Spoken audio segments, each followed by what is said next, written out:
بسم اللہ الرحمن الرحیم اعوذ باللہ من الشیطان الرجیم بسم اللہ الرحمن الرحیم وَلِلَّهِ مَا فِي السَّمَاوَاتِ وَمَا فِي الْأَرْضِ وَلَقَدْ وَصَّيْنَا الَّذِينَ أُوتُوا الْكِتَابَ مِنْ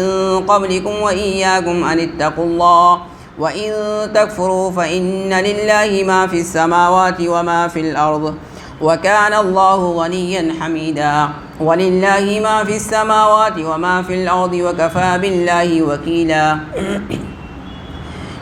إِن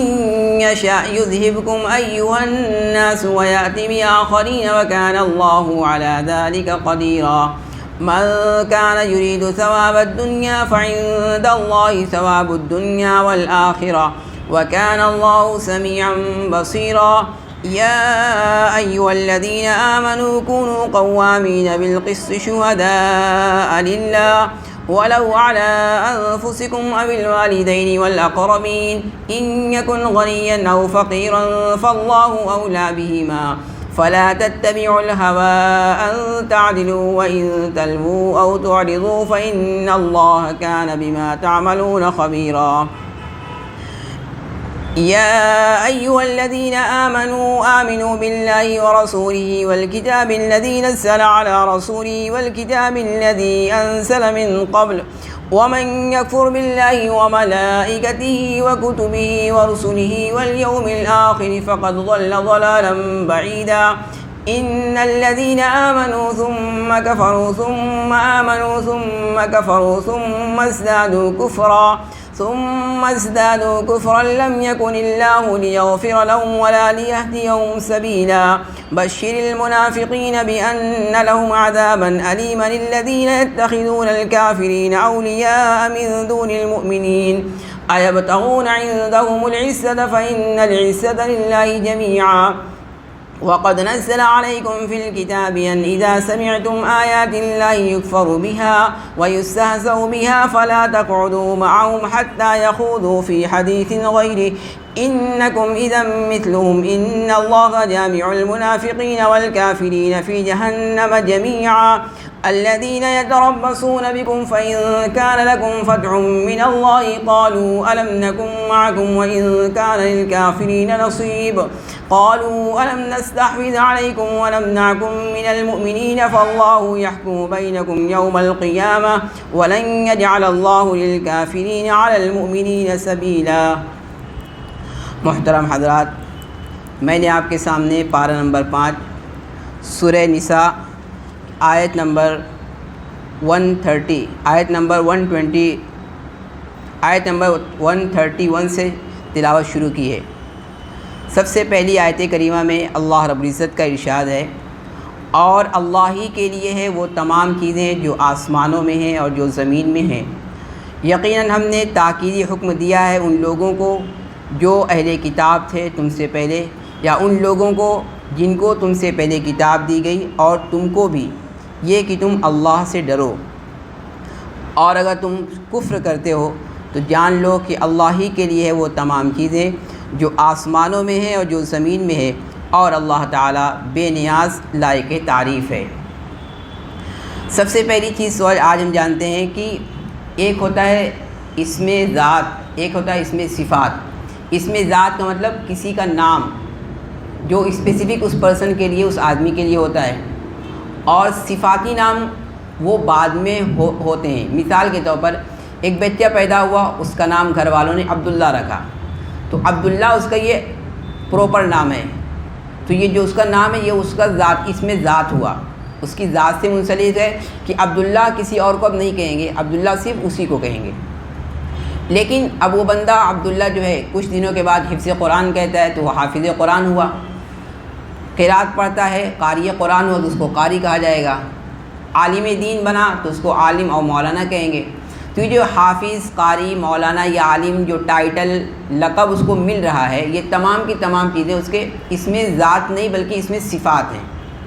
کیونکہ حافظ، قاری، عالم ہر اس شخص کو کہہ سکتے ہیں جس نے اس کورس کو کیا ہو. جس طریقے سے عبداللہ نے کیا ہے ایسے اور لوگ بھی کر سکتے ہیں، تو ان کو بھی وہ نام دیا جا سکتا ہے. عبداللہ جو نام اسپیسیفک ہے وہ صرف عبداللہ کے لیے رہے گا، تو یہ عبداللہ اس کا اس میں ذات ہوا، اس کی ذات کا نام ہے، پراپر نیم ہے یہ۔ اور دوسرا جو ہوتا ہے کامن ناؤن ہوتا ہے، کامن نام ہوتا ہے، وہ جس کو ہم بولتے ہیں اس میں صفات۔ ایسے ہی اللہ تعالیٰ کے ایک نام صرف اس میں ذات ہے، وہ ہے اللہ۔ باقی اس کے علاوہ جتنے بھی اللہ کے نام ہیں، رحمان، رحیم، یہ تمام نام، یہ تمام اسماء صفات ہیں، یعنی اللہ تعالیٰ کی اس میں صفات ہیں۔ حدیث پاک کے اندر آتا ہے اگر کوئی شخص اللہ تعالیٰ کے ان اسماء کو جو صفاتی نام ہیں ان کو یاد کرتا ہے، ان کے معنی کو سمجھتا ہے، تو اللہ تعالیٰ اس کو جنت میں داخل کریں گے۔ وہ اللہ تعالیٰ کے 99 صفاتی نام ہیں۔ اللہ تعالیٰ نے یہاں پر لفظ اللہ استعمال کیا، یعنی پراپر نام۔ تو اللہ ہی کے لیے وہ تمام چیزیں جو آسمانوں میں ہیں، مثال کے طور پر عرش ہے، کرسی ہے، لوح و قلم ہے، فرشتے ہیں اور دیگر مخلوقات ہیں، وہ تمام چیزیں ہیں۔ اور جو کچھ زمین میں ہے یا زمین کے اندر ہے، یعنی ان تمام چیزوں کا مالک اور خالق صرف اور صرف اللہ ہے۔ یہ بات بتلا کر اللہ تعالیٰ سامنے والے یعنی ان لوگوں کے دلوں میں جو اس کے مخاطب ہیں، ان کے دلوں میں اللہ اپنی تاکید اور اہمیت کو بتلانا چاہتا ہے کہ اللہ ہی کے لیے وہ تمام چیزیں جو آسمانوں میں ہیں اور جو زمین میں ہیں، وہ کیا کرتا ہے، وَلَقَدْ وَصَّيْنَا، ہم نے تاکیدی حکم دیا ہے۔ وصیت جو ہے کہا جاتا ہے مرنے والا مرنے سے پہلے جو امپورٹنٹ اور اہم باتیں کہہ کر جاتا ہے اس کو وصیت سے تعبیر کرتے ہیں۔ تو اللہ تعالیٰ نے وصیت کیا ہے، تو ظاہر سی بات ہے اللہ تو وصیت کرنے کا مطلب اللہ تعالیٰ تاکیدی حکم دے رہا ہے۔ جس طریقے سے وصیت کا نفاذ اور اس کا امپلیمنٹیشن جو ہے وہ بہت تاکیدی حکم ہوتا ہے، ایسی اللہ وصیت کر رہا ہے، مطلب یہ ہوا کہ اللہ بہت تاکیدی حکم دیتا ہے۔ اچھا، وصیت کے بارے میں ذرا تفصیل سے جانتے ہیں کہ وصیت جو ہے یہ جو چاہتے ہیں وصیت کرنا، تو ان لوگوں پر حدیث پاک میں آیا ہے کہ 2 دن بھی نہ گزرے ان کی وصیت تیار ہونی چاہیے۔ وصیت میں ہوگا کیا؟ وصیت میں یہ ہوتا ہے کہ اگر آدمی کے ذمے کسی سے کچھ قرض ہیں اس کے ذمے، تو وہ اس بات کو اپنی نوٹ بک میں، ڈائری میں یا وصیت نامے میں لکھ دے کہ فلاں بندے کے اوپر میرا قرض ہے، اس کو میری طرف سے ادا کر دیا جائے، یا مجھے لینا ہے اس سے، وہ بھی اس میں منشن کر دیا جائے۔ میرے ذمے میری زندگی میں اتنی نمازیں باقی تھیں، میں ادا نہیں کر سکا، قضا کرنے کا وقت نہیں ہے، لہذا میری طرف سے ان نمازوں کا فدیہ ادا کر دیا جائے۔ میرے ذمے بہت سارے روزے چھوٹے ہوئے تھے، ان روزوں کی ادائیگی اور قضا بھی نہیں کر سکا، لہذا ان تمام روزوں کے میرے مال میں سے وصیت کے طور پر اس میں سے خرچ کر دیا جائے، فدیہ دے دیا جائے۔ یا میں میرے اوپر حج کمپلسری ہو چکا تھا، فرض ہو چکا تھا، لیکن میں حج نہیں کر سکا کسی وجہ سے یا کوئی بغیر وجہ کے، تو ایسی صورت میں وہ بندہ مرنے والا جو وصیت لکھ رہا ہے، وصیت کر رہا ہے، وہ اس میں منشن کرے کہ میرے مال میں سے فلاں بندہ یا کوئی شخص حج کر لے۔ اگر وصیت کرنے والا وصیت پراپرلی کر کے مرتا ہے اور اس کے بعد اس کے وارثین اس کے 1/3 مال میں سے 1/3 تہائی مال میں سے اس کی وصیت کو نافذ کرتے ہیں اور اس کے روزے، نماز، حج کی ادائیگی یا فدیہ اس کی طرف سے دیا جاتا ہے اس کے مال میں سے، تو بہت ممکن ہے کہ اللہ تعالیٰ کل قیامت کے دن اس سے ان اعمال کے بارے میں پوچھ گچھ نہ کریں۔ اور اگر کوئی شخص وصیت نہیں کیا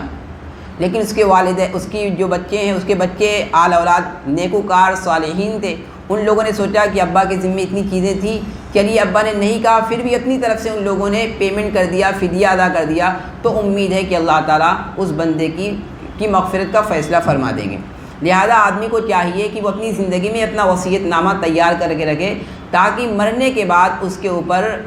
سزا اور عذاب جاری نہ ہو۔ اسی اللہ تعالیٰ فرمایا وَلَقَدْ وَصَّيْنَا، یہاں پہ اللہ نے کیا وصیت کی ہے، کیا تاکیدی حکم دیا ہے، اس کا تذکرہ ہے۔ یقیناً ہم نے تاکیدی حکم دیا ہے ان لوگوں کو جو تم سے پہلے تھے اہل کتاب میں سے، یعنی یہود و نصارہ کو بھی، وَإِيَّاكُمْ، اور تم کو بھی، یعنی یہ تاکیدی حکم دیا جا رہا ہے آگے صرف تمہیں کو نہیں بلکہ تم سے پہلے جو سابقہ امتیں تھیں یہود و نصارہ، ان کو بھی تاکیدی حکم دیا گیا تھا۔ کس چیز کا؟ ان اتقوا اللہ، کہ اللہ سے ڈرو۔ اللہ سے ڈرنے کا مطلب یہ ہے کہ اللہ تعالیٰ نے جن احکامات کو لازم اور ضروری کیا ہے اس پر عمل کرو، جن چیزوں سے منع کیا ہے اس سے باز رہو، اس کے قریب بھی نہ جاؤ۔ یہ ہے اللہ تعالیٰ سے تقوی اختیار کرنے کا مطلب۔ وَإِن تَكْفُرُوا، اور اگر تم کفر کرتے ہو، اس کا 2 مطلب ہے۔ کفر کرتے ہو یعنی اللہ کا انکار کرتے ہو، اللہ کو نہیں مانتے، تو کفر ہوا یہ حقیقی۔ اور اگر کفر کرتے ہو مطلب یہ کہ تم اللہ کی نعمتوں کی ناشکری کرتے ہو، تو جان لو کہ تمام چیزیں جو کچھ بھی ہیں اللہ ہی کے لیے، جو آسمانوں میں ہے اور جو زمین میں ہے۔ اللہ تعالیٰ تمہارا بالکل محتاج نہیں ہے، اسی کے لیے تمام چیزیں آسمان میں، زمین میں۔ قرآن پاک میں وَإِن مِّن شَيْءٍ إِلَّا يُسَبِّحُ بِحَمْدِهِ وَلَٰكِن لَّا تَفْقَهُونَ تَسْبِيحَهُمْ۔ اللہ تعالیٰ نے جتنی بھی چیزیں پیدا کی ہیں، تمام کی تمام چیزیں ہر وقت اللہ کی تسبیح بیان کرتی رہتی ہیں، گرچہ ہم لوگ ان کی تسبیحات کو سمجھ نہیں سکتے یا سن نہیں سکتے۔ تو گویا کہ اللہ تعالیٰ کسی بھی درجے میں ہماری عبادت کا، ہماری تحمید اور تسبیح اور تقدیس کا، یا بندہ میری تعریف کرے اس کا، اللہ بالکل بھی محتاج نہیں ہے۔ حدیث پاک میں آیا ہے، حضرت ابو سعید خدری رضی اللہ تعالیٰ عنہ کی بخاری شریف اور مسلم شریف کی تفصیلی روایت مذکور ہے کہ اگر دنیا کے تمام لوگ نافرمان بن جائیں، کافر بن جائیں اور سب کے سب ناشکرے ہو جائیں، پھر بھی اللہ تعالیٰ کی ربوبیت میں، اللہ تعالیٰ کی تعریف میں ذرہ برابر بھی کمی نہیں آنے والی۔ اور اگر دنیا کے تمام لوگ فرما بردار، متقی، پرہیزگار بن جائیں اور سب اللہ کی حمد و ثنا تعریف کریں، پھر بھی اللہ تعالیٰ کی ذرہ برابر تعریف میں کوئی زیادتی ہونے والی نہیں ہے۔ تو اللہ تعالیٰ تو اتنا زیادہ بے نیاز اور لائق تعریف ہے، انسان تعریف کرے یا نہ کرے، اللہ رب العزت بالکل اس کا محتاج نہیں ہے۔ اسی اللہ فرماتا ہے وَإِن تَكْفُرُوا، اور اگر تم کفر کرتے ہو، ناشکری کرتے ہو، کوئی بات نہیں، اللہ ہی کے لیے وہ تمام چیزیں جو آسمانوں میں ہیں اور جو زمینوں میں ہیں، اور اللہ تعالیٰ بے نیاز لائق تعریف ہے۔ پھر اگلی آیت میں وہی بات ہے وَلِلَّهِ مَا فِي السَّمَاوَاتِ، اور اللہ ہی کے لیے وہ تمام چیزیں جو آسمانوں میں ہیں اور جو زمینوں میں ہیں، جو زمین میں ہیں۔ یہ بات پھر ریپیٹ ہوئی۔ اس کا پہلی جگہ کا مطلب یہ تھا کہ اگر تم ناشکری کرتے ہو تو اللہ تعالیٰ تمہاری عبادتوں سے، تمہاری ان تمام چیزوں سے بالکل بے نیاز ہے۔ اور یہاں پر جو بتلایا کہ پھر اللہ ہی کے لیے آسمانوں میں ہے جو چیز اور جو زمین میں ہے، مطلب یہ ہوا کہ اللہ تعالیٰ تمہیں اپنے اعتبار سے بہت کچھ عطا کر سکتا ہے، کیونکہ تمام چیزیں اسی کی ہے۔ وَكَفَىٰ بِاللَّهِ وَكِيلًا، اور کارساز یعنی کام بنانے کے اعتبار سے اللہ ہی کافی ہے۔ پھر آیت نمبر 133 133 میں یہ کہا گیا ہے کہ ان یشاء یذہبکم، اگر وہ چاہے تو تم کو ختم کر دے، ایھا الناس، اے لوگو، ویأتی بآخرین، اور دوسرے لوگوں کو لے کر آئے۔ مراد یہ ہے کہ دنیا کے اندر جتنے لوگ بھی موجود ہیں، اللہ تعالیٰ اگر چاہے تو ان کو فوری طور پر سب کو ختم کر سکتا ہے، اور اللہ تعالیٰ کا ذرہ برابر بھی کوئی نقصان نہیں ہوگا، اور ذرہ برابر اللہ تعالیٰ عاجز بھی نہیں ہے کہ تمام لوگوں کو کیسے ختم کر سکتا ہے، تمام دنیا کیسے ایک ساتھ ختم ہو سکتی ہے۔ یہ تمام چیزیں اللہ کے لیے بالکل ہی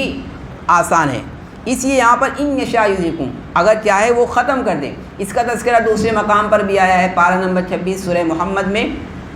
وَإِن تَتَوَلَّوْا يَسْتَبْدِلْ قَوْمًا غَيْرَكُمْ ثُمَّ لَا يَكُونُوا أَمْثَالَكُمْ، اگر تم اعراض کرو گے تو اللہ تعالیٰ تمہاری جگہ، تمہاری بدلے میں کوئی دوسری قوم لائے گا جو تمہاری طرح نہیں ہوگی۔ حدیث پاک میں آیا ہے کہ ایک مرتبہ اللہ کے نبی حضرت ابو ہریرہ رضی اللہ تعالیٰ عنہ کی روایت ہے کہ صحابہ بیٹھے ہوئے تھے، اللہ کے حبیب علیہ الصلوۃ والسلام نے حضرت سلمان فارسی رضی اللہ تعالیٰ عنہ کی پیٹھ پر ایک ہاتھ مارا، یعنی تھپتھپایا، اور کہا کہ اس کی نسل میں سے، یعنی ان کی نسل میں سے ایسے لوگ ہوں گے کہ اگر یعنی ایمان سریا پر ہوگا تو وہاں سے اس کو لے کر آئیں گے، یعنی اتنے اچھے لوگ ہوں گے ان کی نسل کے اندر، ان کی قوم کے اندر، ان کی ذریت میں، کہ اگر آسمان یعنی دنیا کے اندر لوگ ایمان والے نہیں ہوں گے، ایمان یہاں نہیں ہوگا، تو وہ وہاں سے جا کر ایمان لے کر آئیں گے۔ تو یہاں پر یہ بتلانا ہے کہ اگر تم لوگ اللہ کی عبادت سے منہ موڑو گے تو اللہ کا ذرہ برابر بھی نقصان نہیں ہے، اللہ دوسری قوم کو لا سکتا ہے۔ وَكَانَ اللَّهُ عَلَىٰ ذَٰلِكَ قَدِيرًا، اور اللہ تعالیٰ اس بات پر بالکل قادر ہے۔ جو شخص چاہتا ہے دنیا کا بدلہ تو اللہ کے پاس دنیا اور آخرت دونوں کا بدلہ ہے۔ اگر کوئی شخص صرف دنیا کا طلبگار ہے تو چاہیے کہ وہ اپنی انٹینشن اور نیت کو بدلے، اور کیونکہ اللہ تعالیٰ کے پاس دنیا اور آخرت دونوں چیزیں ہیں تو اسے چاہیے کہ وہ دنیا اور آخرت دونوں کا سوال کرے۔ اس سے پتہ یہ چلتا ہے کہ صرف دنیا کا آدمی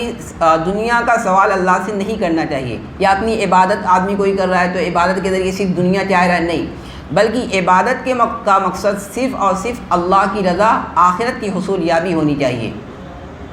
وَكَانَ اللَّهُ سَمِيعًا بَصِيرًا، اور اللہ تعالیٰ بہت زیادہ سننے والا، دیکھنے والا ہے۔ آیت نمبر 135 میں بہت اہم مسئلے کی طرف اشارہ کیا گیا ہے کہ اے وہ لوگ جو ایمان لائے، تم ہو جاؤ انصاف کے قائم کرنے والے، اللہ کے گواہ، گرچہ وہ تمہارے خلاف ہو یا والدین یا رشتہ دار کے خلاف ہو۔ ان یکن، اگر ہے وہ شخص جس کے خلاف گواہی دی جا رہی مالدار یا فقیر، تو اللہ ان دونوں کی زیادہ رعایت کرنے والا ہے، لہذا تم لوگ خواہشات کی اتباع اس طریقے پر مت کرو کہ تم عدل نہ کرو، اور اگر تم پیٹ پھیرو گے اور اگر تم توڑ مروڑ کرو گے یا اعراض کرو گے تو جان لو کہ بے شک اللہ تعالیٰ خبر رکھنے والا ہے اس چیز کی جو تم کچھ کر رہے ہو۔ اس آیت کریمہ میں یہ کہا گیا ہے، دو چیزوں کا حکم دیا گیا ہے، ایک تو انصاف کے قائم کرنے والے بن جاؤ، نمبر دو شہداء اللہ، اللہ کے لیے گواہی دینے والے بن جاؤ۔ دونوں چیزیں ہم تفصیل سے سمجھتے ہیں۔ انصاف قائم کرنے والے بنو، یہاں پر یہ تذکرہ ہے، اور دوسرے مقام پر پارہ نمبر 6 صفحہ نمبر 5 سورہ مائدہ تقریباً 2-3 آیت میں وہاں پر تذکرہ کیا گیا ہے۔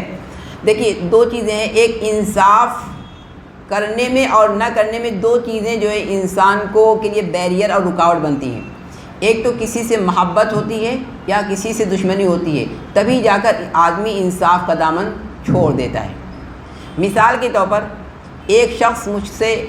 یا قاضی سے انصاف طلب کرنے کے لیے آیا اور قاضی کی اس سے جمتی نہیں ہے، مثال کے طور پر دونوں میں دشمنی ہے یا کبھی رہی ہوگی، تو اب قاضی جب فیصلہ کرنے بیٹھے گا تو ایک انسان ہونے کے ناطے وہ اس کے دل میں ایک نفرت، ایک عداوت ہوگی اس کے تعلق سے، تو اب ایسی صورت میں یہ انصاف کرنے سے اعراض کرے گا، گرچہ اس کا اپوننٹ، اس کا دشمن وہی حق پر ہوگا، اس کے باوجود بھی وہ دشمن، وہ قاضی جو ہے انصاف کرنے سے باز آئے گا، رکاوٹ بنے گی یہ چیز۔ کبھی کبھی کیا ہوتی ہے رکاوٹ بنتی ہے انصاف کرنے میں؟ محبت، رشتہ داری۔ اب دو لوگ آئے فیصلہ کرانے کے لیے، مقدمے کے لیے، ایک اس کا رشتہ دار ہے، ایک رشتہ دار نہیں ہے۔ اب گرچہ سامنے والا بندہ جو رشتہ دار نہیں ہے وہ حق پر ہوگا، لیکن یہ جو فیصلہ کرنے بیٹھا ہے، جج ہے یا قاضی ہے، تو وہ کبھی کبھی دوستی، محبت، رشتہ داری کی وجہ سے اب وہ انصاف سے پھر جاتا ہے۔ اس لیے یہاں پر آیت کریمہ میں یہ کہا گیا کہ دونوں چیزیں تمہارے لیے مانع نہیں ہونی چاہیے۔ قرآن نے کہا ہے وَلَا يَجْرِمَنَّكُمْ شَنَآنُ قَوْمٍ عَلَىٰ أَلَّا تَعْدِلُوا اعْدِلُوا هُوَ أَقْرَبُ لِلتَّقْوَىٰ، کسی قوم کی دشمنی تمہیں اس بات پر آمادہ نہ کرے کہ تم اس کے ساتھ انصاف نہ کرو، انصاف کرو کیونکہ وہی تقویٰ سے زیادہ قریب ہے۔ گرچہ انصاف کرنا اس وقت انسان کے لیے، قاضی کے لیے، چیف جسٹس کے لیے یا جو بھی ہے اس کے لیے بڑا مشکل مسئلہ ہے، لیکن اللہ کہتا ہے کہ تم دنیا کے اندر انصاف کو قائم کرو، چاہے تمہاری دشمنی کا معاملہ آ جائے چاہے دوستی کا، جس کے حق میں فیصلہ ہو وہی چیز اس کے ہونی چاہیے۔ حدیث پاک میں آیا ہے، اس کے تعلق سے ایک پس منظر بیان کیا گیا ہے، بیک گراؤنڈ کی، دو لوگ اللہ کے حبیب علیہ السلام کی خدمت میں فیصلہ کرانے کے لیے تشریف لاتے ہیں، ایک نادار مفلس ہوتا ہے اور ایک مالدار۔ تو آپ علیہ السلام کا ظاہری رجحان اس فقیر اور نادار شخص کی طرف ہوا کہ یہ فقیر اور نادار شخص جو ہے اس مالدار آدمی پر ظلم کیسے کر سکتا ہے۔ اس وقت یہ آیت کریمہ نازل ہوئی کہ دیکھیے جس شخص کے خلاف گواہی دی جا رہی ہے یا جس کے تعلق سے آپ فیصلہ کرنے جا رہے ہیں، چاہے وہ غریب ہو یا امیر ہو، آپ کو انصاف کا دامن نہیں چھوڑنا ہے، انصاف ہی کے مطابق فیصلہ کرنا ہے۔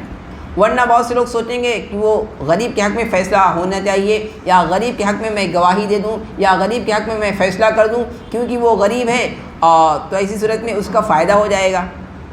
اور بہت سے لوگ یہ سوچیں گے نہیں، یہ مالدار ہے، اس کے حق میں گواہی دے دوں یا یہ اس کے حق میں فیصلہ کرا دوں کیونکہ یہ مالدار ہے، یہ اچھا کام کرتا ہے، اس سے اور لوگوں کی بھلے امید ہوگی۔ تو دونوں صورتوں میں اللہ فرماتا ہے تم غریب کی بھی یعنی اس کی طرفداری مت کرو اور امیر کی بھی طرفداری مت کرو، کیونکہ غربت اور امیری یہ تمام کی تمام چیزیں عارضی چیزیں ہیں، اللہ تعالیٰ ان دونوں کا تم سے زیادہ خیر خواہ ہے۔ تم یہ چاہتے ہو کہ میں غریب کی حمایت کر دوں یا امیر کی، تو اللہ تعالیٰ کا جو ان سے ریلیشن ہے تمہارے ریلیشن سے کہیں زیادہ ہے، وہ بخوبی جانتا ہے کیا چیز ہونی چاہیے۔ تمہیں جو کام دیا گیا ہے وہ اپنا کام کرو کہ انصاف کا دامن مت چھوڑو، چاہے غریب کے بارے میں فیصلہ کرنا ہے تو انصاف کے ساتھ، امیر کے بارے میں فیصلہ کرنا ہے تو بھی انصاف کے ساتھ۔ تو اس آیت کریمہ میں کہا گیا کونوا قوامین بالقسط، نمبر 1 انصاف کے قائم کرنے والے بنو، نمبر 2 شہداء للہ، اللہ کے لیے گواہی دینے والے بنو۔ عام طور پہ ہوتا کیا ہے کہ لوگ گواہ تو بن جاتے ہیں یا زور زبردستی کر کے ان کو گواہ بنایا جاتا ہے. اگر کوئی شخص گواہ بن جاتا ہے تو اس کے لیے گواہی دینا ضروری ہو جاتا ہے, واجب ہو جاتا ہے گواہی دینا. اگر وہ انڈیویجول ہے اور اگر پوری جماعت گواہ ہے تو اس میں سے کوئی ایک بھی گواہی دے دے گا تو گواہی وہ معتبر ہو جائے گی, مان لی جائے گی بات. کہنے کا مطلب یہ ہوا کہ بہت سے لوگ گواہی دینے سے کتراتے ہیں, یعنی جائے وقوع پر جائے معاملہ پر وہ موجود ہوتے ہیں, لیکن جب پولیس یا کوئی چیز ان سے گواہی کے طور پر پوچھی جائے تو لوگ اس سے پھر جاتے ہیں, جبکہ ایسی صورتحال میں گواہی دینا ضروری ہے. ہاں, ہمارے یہاں کا جو سسٹم ہے, ہمارے یہاں کا جو قانون ہے, اس کی وجہ سے لوگ گواہی دینے سے بہت کتراتے ہیں کہ چونکہ ایک مرتبہ آدمی اگر گواہ بن گیا تو پھر بار بار مقدمے پہ تاریخ پھر آدمی کا نقصان ہوتا ہے.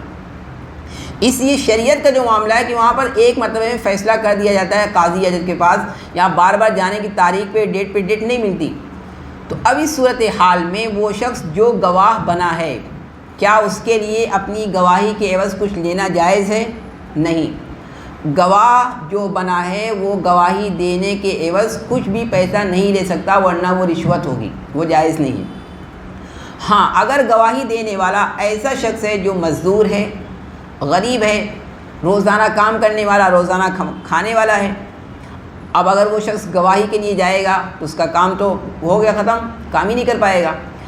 ایسی صورت میں اس کو اتنی مزدوری لینا جائز ہے جتنا اسے کام پر ملتا ہے. مان لیجیے 200 روپے سے کام پہ روزانہ ملتا ہے اور وہ گواہی دینے گیا, پورا دن اس کا برباد ہو گیا, تو وہ 200 روپے اس کے لیے لینا جائز ہے. گواہ شخص کے لیے جائز ہے کہ وہ کرایہ آنے جانے کا جو خرچہ ہے وہ لے.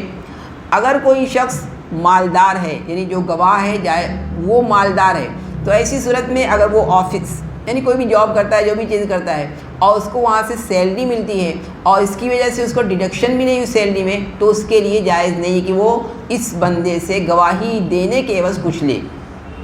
تو گواہی کا معاملہ بڑا کلیئر ہے کہ آدمی اگر گواہ بنتا ہے تو جب گواہی کے لیے اسے بلایا جائے تو اسے ضرور جانا چاہیے. گواہی کے عوض پیسہ لینا جائز نہیں ہے. گواہی کے عوض کرایہ بھاڑا اتنا لے سکتا ہے جتنا اس کا بنتا ہے. تو دونوں چیزیں یہاں پہ کہی گئی ہے کہ شہداء للہ, اللہ کے لیے گواہ بنو. ولو علی انفسکم, ایک بات یہ کہ وہ گواہی خواہ تمہاری اپنی ذات کے خلاف بن جائے یا تمہارے والدین کے خلاف تمہیں گواہی دینی پڑے, ان تمام چیزوں کی رعایت مت کرو کہ ایک طرف والدین ہے ایک طرف اجنبی بندہ ہے, گواہی دینے کی بات آ رہی ہے, تمہیں والدین کے خلاف گواہی دینے پڑے, یہاں تک کہ خود اپنی ذات کے خلاف گواہی دینے پڑے یا تمہارے اپنے بچوں کے خلاف یا رشتہ داروں کے خلاف, تو تم وہ گواہی دو, کیونکہ یہ تمام کے تمام لوگ اللہ سے زیادہ تمہارے قریب نہیں ہیں. حقوق اللہ معاملہ زیادہ قریب ہے تم سے, اس لیے اللہ کہہ رہا ہے گواہی دینے کو, تو سچی گواہی دو.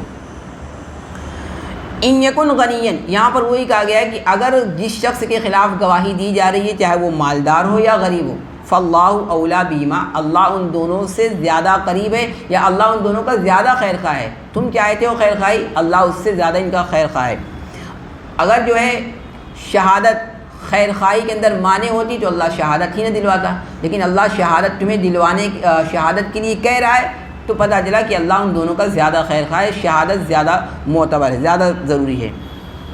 ہاں, فلا تتبعوا الہویٰ, اس آیت میں کہا گیا ہے کہ اپنی خواہشات نفسانی کی اتباع اتنی درجے تک مت کرو کہ تم پھر عدل سے پھر جاؤ. اب تمہیں عدل اور انصاف تمہارے سامنے ہی نہ رہے کہ اب تم خواہشات نفسانی کے چکر میں کہ میرا دل چاہتا ہے کہ اپنے والد کے حق میں گواہی دوں, میرا دل چاہتا ہے کہ میں اپنے حق میں گواہی دوں, میرا دل چاہتا ہے کہ اپنے رشتہ داروں کے حق میں گواہی دوں, تو اس طریقے سے خواہشات کی اتباع مت کرو کہ اب عدل کا خون ہونے لگے. وَإِن تَلْوُوا أَوْ تُعْرِضُوا, اور اگر تم توڑ مروڑ کرو کا مطلب یہ کہ گواہی دینے تو گئے لیکن بات کو ادھر سے ادھر بتلا رہے ہو تاکہ سامنے والا کلیئر نتیجے تک پہنچ ہی نہ پائے. جیسے کہ یہودی لوگ جو ہے اللہ کے حبیب علیہ السلام کے پاس آتے ہیں بسا اوقات تو آپ کو السلام علیکم کے بجائے لام کو مروڑ دیتے تھے, سمجھ میں نہ آتا کہ, اور السلام علیکم کا مطلب تم پر موت ہو, تم پر بربادی ہو, السلام علیکم نہیں کہتے تھے. تو یہ توڑ مروڑ کرتے تھے یہودی. یہ وَإِنْ أَوْ تُعْرِضُوا, یا تم اعراض کرو, یعنی تمہیں گواہی کے لیے بلایا جا رہا ہے اور تم ایک گواہ دینے سے اعراض کر رہے ہو, یہ دونوں صورتیں شامل ہیں. اور اگر تم توڑ مروڑ کرو یا یہ کہ تم اعراض کرو گواہی دینے سے، تو جان لو کہ اللہ تعالیٰ خبر رکھنے والا ہے اس چیز کی جو کچھ تم کر رہے ہو۔ آیت نمبر 136 میں کہا گیا ہے اے ایمان والو ایمان لاؤ۔ اے ایمان والو ایمان لاؤ، یہ کیسے؟ یعنی مسلمانوں کو کہا جا رہا ہے کہ ایمان لاؤ۔ تو بعض مفسرین نے جیسے ضحاک وغیرہ ہیں انہوں نے کہا کہ یہاں پر ایمان لانے والوں یعنی وہ لوگ جو ایمان لائے، اس سے مراد اہل کتاب ہیں، یہود و نصارہ ہیں، جنہوں نے اپنے نبی پر اپنے وقت کے نبی پر ایمان لائے۔ ان لوگوں سے کہا جا رہا ہے کہ آپ ایمان لاؤ، یعنی محمد صلی اللہ علیہ وسلم پر۔ اور بعض لوگ یہ کہتے ہیں کہ اس سے مراد منافقین ہیں، یعنی اے وہ لوگوں جو ظاہری طور پر ایمان لائے ہو، حقیقی طور پر ایمان لاؤ۔ اور بعض لوگ کہتے ہیں کہ اس سے مراد مشرکین ہیں، کیونکہ مشرکین بھی اپنے بتوں پر ایمان رکھتے تھے نا، لات منات عزیٰ عائلہ۔ تو اے وہ لوگوں جو لات منات عزیٰ عائلہ ان تمام دیوی دیوتاؤں پر ایمان لائے ہو، حقیقی طور پر اللہ اس کے رسول پر ایمان لاؤ۔ لیکن صحیح رائے یہاں پر یہ ہے کہ اے ایمان والوں سے مراد وہ لوگ ہیں جو حقیقی طور پر ایمان لائے تھے، مجازی نہیں، صحیح طور پر ایمان لائے تھے۔ پھر ان کو ایمان لانا اس لیے کہا جا رہا ہے کہ اپنے ایمان پر ثابت قدم رہو، یا اپنے ایمان کے اندر اور اخلاص اور استقامت پیدا کرو۔ تو گویا کہ یہاں پر خطاب مسلمانوں ہی کو ہے، لیکن اے ایمان والو جو ایمان لائے اپنے ایمان پر ثابت قدم رہو۔ ایمان لانے میں کون کون سی چیزیں ہیں؟ نمبر 1 باللہ، اللہ پر ایمان لاؤ، یعنی اللہ تعالیٰ کی ذات صفات پر، کہ اللہ تعالیٰ اپنی تمام چیزوں میں یکتا ہے، اس کا کوئی پارٹنر نہیں، اس کا کوئی شریک نہیں، تمام چیزوں میں اللہ بے نیاز ہے، اس کا کوئی سہیم اور شریک نہیں ہے۔ ورسول ہی، اس کے رسولوں پر ایمان لائے۔ تقریباً 20-25 انبیاء کرام علیہ السلام کا اس میں گرامی تو قرآن میں آیا ہے، لیکن اس کے علاوہ دیگر انبیاء کرام علیہ السلام پر بھی اجمالی طور پر ہم چاہے ان کا نام جانتے ہوں یا نہ جانتے ہوں، ہمیں تمام انبیاء کرام علیہ السلام پر ایمان لانا ضروری ہے۔ اگر کوئی شخص صرف انہی انبیاء پر ایمان لاتا ہے جس کا تذکرہ قرآن میں موجود ہے یا احادیث میں موجود ہے، اور دیگر انبیاء کرام پر ایمان نہیں لاتا، تو اس کا ایمان معتبر نہیں ہے۔ ایمان ہمیں یہ کرنا ہے کہ اللہ تعالیٰ نے تمام انبیاء کرام کو، جن کو دنیا میں مبعوث فرمایا، چاہے ہم ان کے کوالٹیز سے، ان کے ناموں سے واقف ہوں یا نہ ہوں، ہم تمام پر ایمان رکھتے ہیں۔ والکتاب، اور اس کتاب پر نزل علی رسولی، جس کو اس نے محمد صلی اللہ علیہ وسلم پر نازل فرمایا، یعنی قرآن پر ایمان لائے۔ والکتاب الذی انزل من قبل، اور اس کتاب پر جو اس سے پہلے اتاری، مراد تورات، انجیل، زبور، ان تمام کتابوں پر بھی وہ ایمان لائے۔ جیسا کہ یہودی لوگ وہ حضرت موسیٰ علیہ السلام پر ایمان رکھتے ہیں، تورات پر ایمان رکھتے ہیں، حضرت عیسیٰ علیہ السلام اور ان کے اوپر نازل ہونے والی کتاب انجیل کا انکار کرتے ہیں، وہ مومن نہیں ہوں گے۔ ایسے عیسائی جو ہے وہ اپنی کتاب اپنے نبی حضرت عیسیٰ علیہ السلام پر، اپنے کتاب انجیل پر ایمان رکھتے ہیں، لیکن اللہ کے رسول صلی اللہ علیہ وسلم پر ایمان نہیں رکھتے، وہ مومن نہیں ہیں۔ یہاں پر ایمان کے اندر یہ کہا گیا تمام انبیاء کرام پر ایمان لانا، تمام کتابوں پر بھی ایمان لانا جو اللہ تعالیٰ نے نازل فرمائی ہے۔ وَمَن يَكْفُرْ بِاللَّهِ، اور جو شخص اللہ کا انکار کرے اور اس کے فرشتوں کا انکار کرے اور اس کی کتابوں کا انکار کرے اور اس کے رسولوں کا انکار کرے اور آخرت کے دن کا انکار کرے، تو یقیناً وہ دور کی گمراہی میں جا پڑا۔ فرشتوں پر ایمان لانا بھی ضروری ہے، اور ان کی کوالٹیز کے ساتھ، جیسے کہ مشرکین مکہ فرشتوں کو اللہ کی بیٹیاں کہتے ہیں۔ وَجَعَلُوا الْمَلَائِكَةَ الَّذِينَ هُمْ عِبَادُ الرَّحْمَنِ إِنَاثًا، ان لوگوں نے ملائکہ کو اناث یعنی فیمیل گردانا ہے، جو کہ اللہ کے بندے ہیں۔ تو اس طریقے سے ایمان معتبر نہیں۔ فرشتے اللہ تعالیٰ کی مخلوق ہیں، اللہ تعالیٰ نے ان کو نور سے پیدا کیا، جس طریقے سے انسان کو مٹی سے پیدا کیا، مٹی بھی اللہ کی مخلوق ہے، جنات کو آگ سے پیدا کیا، آگ بھی اللہ کی مخلوق ہے، ایسے ہی فرشتوں کو اللہ تعالیٰ نے نور یعنی لائٹ سے پیدا کیا، اور وہ بھی اللہ کی نورانی مخلوق ہیں۔ تو جو شخص بھی اللہ کا انکار کرے اور اس کے فرشتوں کا انکار کرے اور اس کی کتابوں میں کسی ایک کتاب کا بھی اگر انکار کیا، تو وہ گویا کہ ایمان سے خارج ہو گیا۔ انبیاء کرام علیہ السلام کی پوری جو جماعت ہے، ان میں سے کسی ایک فرد کا بھی انکار کیا تو پھر ایمان معتبر نہیں رہا۔ اسی وجہ سے آج کے زمانے کے یہود و نصارہ کا ایمان کل قیامت کے دن معتبر اس نہیں ہو سکتا، کیونکہ انہوں نے اپنے نبی کو تو مانا لیکن محمد صلی اللہ علیہ وسلم کو یا آپ کی کتاب کو نہیں مانا۔ والیوم الآخر، اور آخرت کے دن پر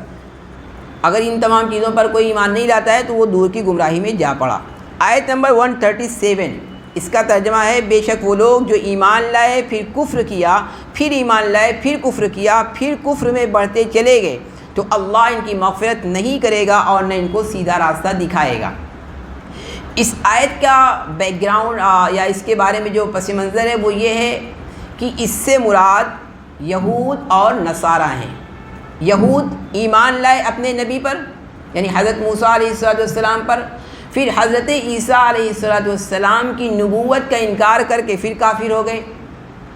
ثم آمنوا، پھر ایمان لائے، جیسے کہ عیسائی لوگ ایمان لائے، ثم کفروا، پھر انہوں نے محمد عربی صلی اللہ علیہ وسلم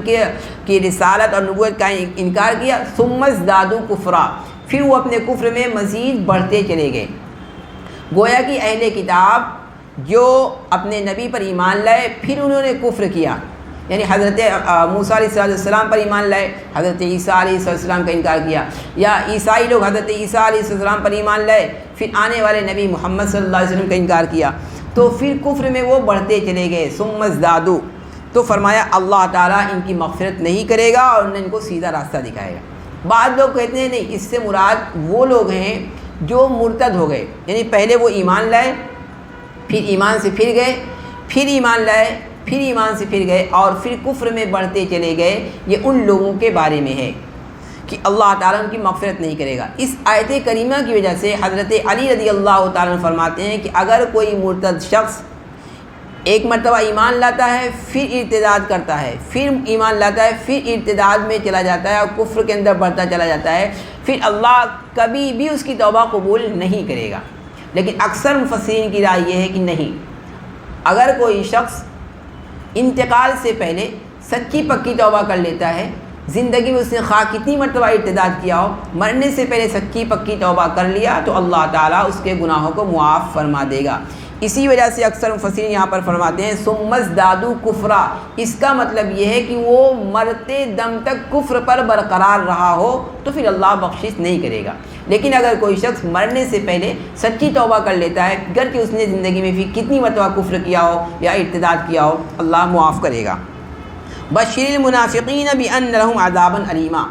آپ خوشخبری سنا دیجئے منافقوں کو کہ ان کے لیے دردناک عذاب ہے۔ جبکہ دردناک عذاب کی خوشخبری نہیں ہوتی، اس کو تو غم کی بات ہے، لیکن یہاں پر استہزاء کے طور پر کہا گیا ہے کہ منافقوں کو ذرا خوشخبری سنا دیجئے۔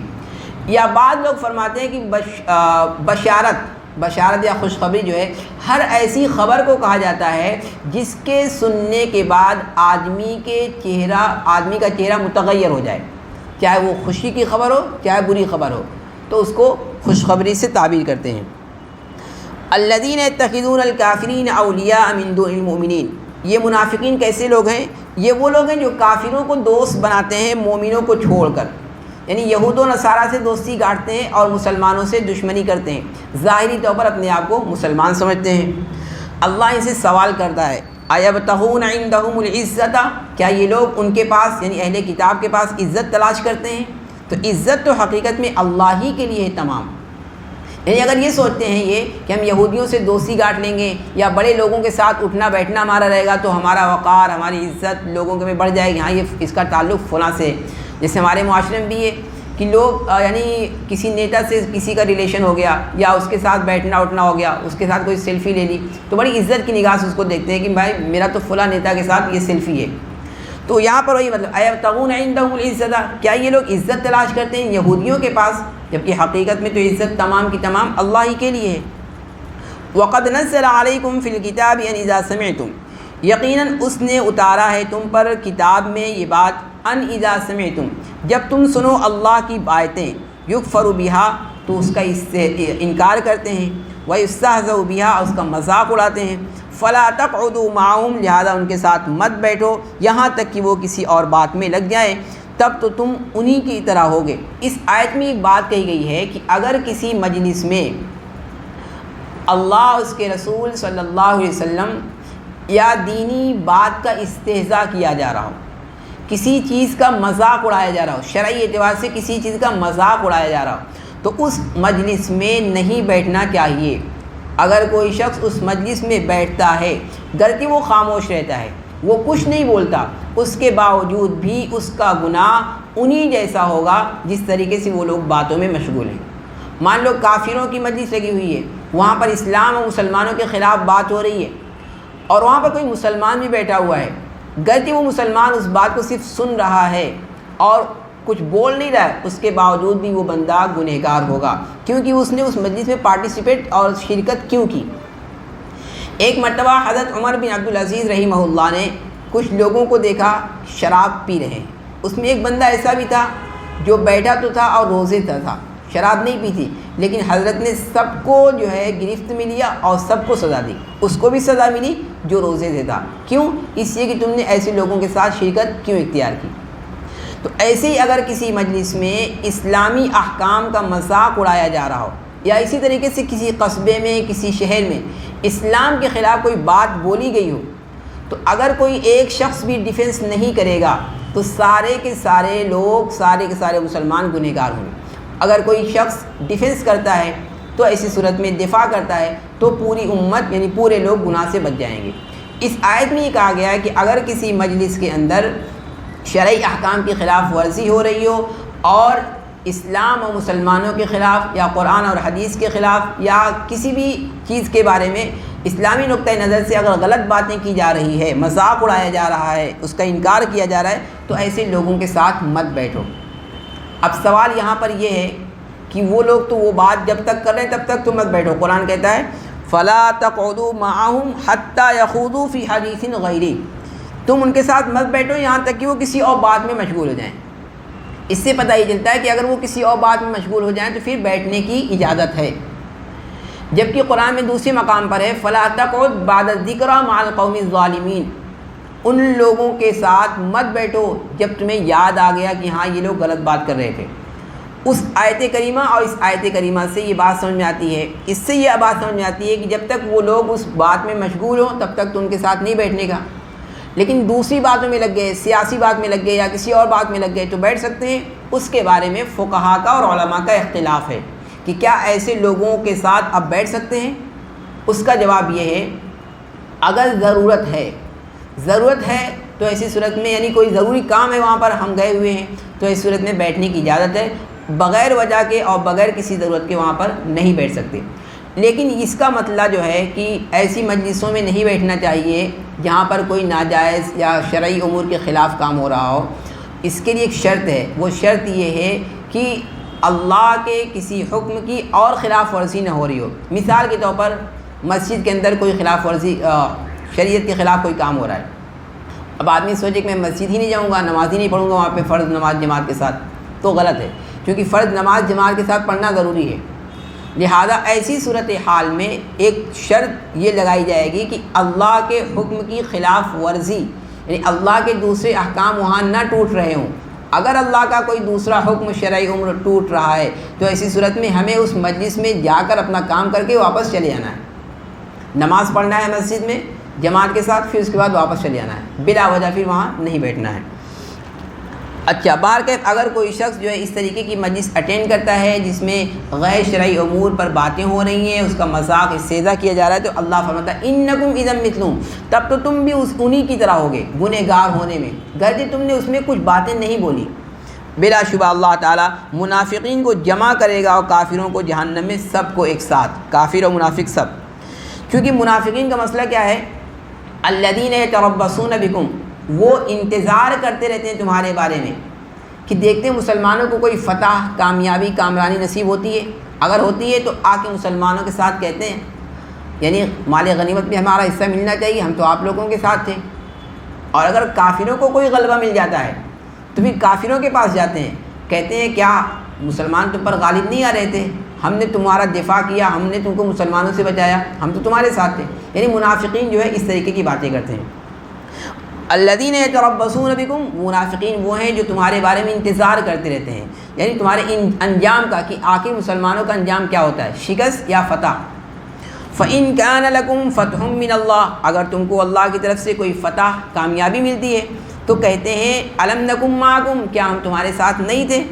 وَإِن كَانَ لِلْكَافِرِينَ نَصِيبٌ، اور اگر کافروں کو فتح کا موقع ملتا ہے، فتح نصیب ہوتی ہے، تو کہتے ہیں الم نستحوذ علیکم، کیا ہم تم پر غالب نہیں آ گئے تھے؟ یعنی یہ منافقین اب کفار سے کہتے ہیں دیکھو ہم تمہارے اوپر غالب آ گئے تھے، وَنَمْنَعْكُم مِّنَ الْمُؤْمِنِينَ، اور لیکن ہم نے تم کو مسلمانوں سے بچا لیا۔